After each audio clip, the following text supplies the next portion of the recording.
If Biden were 8 points ahead in the polls, you think he'd be debating Trump? No, he'd be like, listen, we don't need to do a debate. Trump's a threat to democracy. We don't need to debate whether we have a democracy. So there are all kinds of ways that Biden could get out of it. But Biden has been the one, Trump makes a generic, I'll debate him anywhere, anytime. And then, but Biden now comes in with all kinds of specifics. If you looked at his statement, it was like 1 page, single spaced.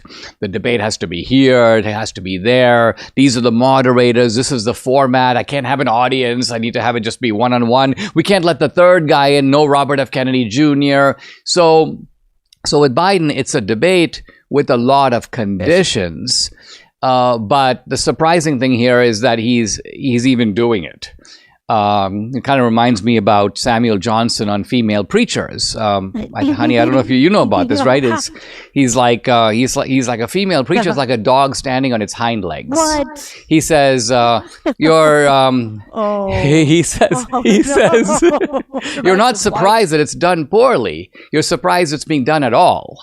And so similarly here, you're not surprised that Biden's going to do a poor performance. You're surprised he's even entering the ring in the first place. It seems something kind of inappropriate, undignified, a worldwide laughingstock to have Biden even do it. Now, all this being said, I do flash back to the first debate between Trump and Biden, 2020, which I think Biden won. And I say this because I think that Trump was far too irritable, far too impulsive, aggressive, far too dismissive.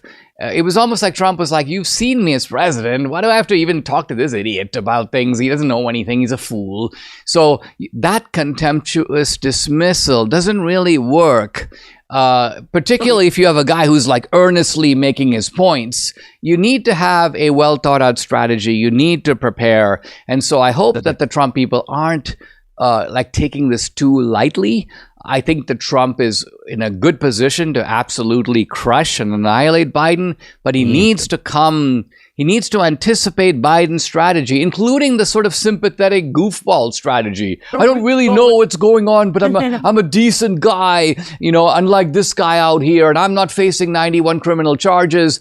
So Trump needs to know what Biden is going to do and how to effectively parry and counter, and then strike the intellectual coup de grace.